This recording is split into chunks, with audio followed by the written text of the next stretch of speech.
taas oo ah maxaynu uga baahannahay diimaha kale walaal haddii aad fahamto macnaha kelimada diintu macnaheedu marka loo fiiriyo qaamuuska Oxford waxa weeye in la rumeeyo jiritaan awood alla oo la rumeeyo maxaa waajib inagu ah in dadku sidan soo solaal caadi aan marka soo iibsanayso walaal si aad u fahanto ma taqaanid sida uu u shaqeynayo haddii aad ii ogolaatiin bani aadamka ku sheego mashiin waxaad ii raacday tusmada bani aadamka ee ugu dambeysay waa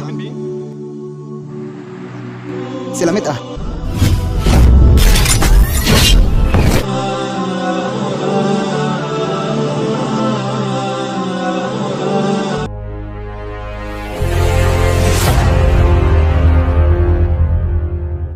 Similarly, Allah subhanahu wa ta'ala in the last and final instruction manual, the glorious Quran, has written the do's and don'ts for the human being.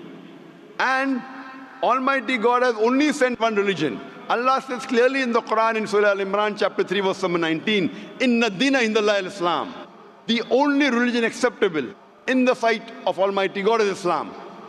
But by the passage of time, whenever Almighty God sent an instruction manual, the manual in passage of time, it changed. And Allah subhanahu wa ta'ala knew that the human beings may not be able to grasp the complete message of the Quran as is mentioned in the Bible in the Gospel of John chapter 16, verse number 12 to 14. Jesus Christ, peace be upon him, says, I have many things to say unto you, but you cannot bear them now. For he, when the Spirit of truth shall come, he shall guide you unto all truth.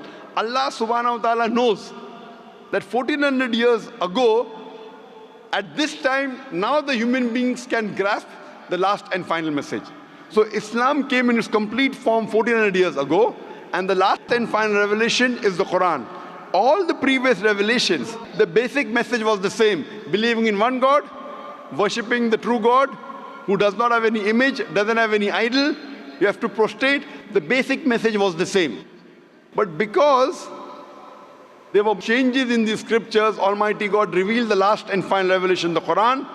And Allah says in the Quran in Surah Hijr chapter 15 verse number 9, that I have revealed the Quran and I will guard from corruption. Now because this is the last and final revelation, Allah takes it upon himself that he will guard it from any corruption. So that's the reason today, all the human beings in the world should follow the last and final messenger, Prophet Muhammad, peace be upon him, and last and final message, the glorious Quran. All the scriptures that came before, since they were time bound, they were meant only for a particular group of people. They were not meant for the whole of humanity. And the message was supposed to be followed till the new message came. Allah didn't require to preserve that message. When the last and final revelation was revealed, and since no other revelation is going to come, Allah takes it upon himself to preserve it. And it's not only meant for the Muslims or the Arabs, it's meant for the whole of humanity, irrespective whether you're staying in Dubai, India, Pakistan, Saudi Arabia, America, UK, Canada. All the human beings in the world should follow the last and final revelation and the last and final messenger, Prophet Muhammad, peace be upon him.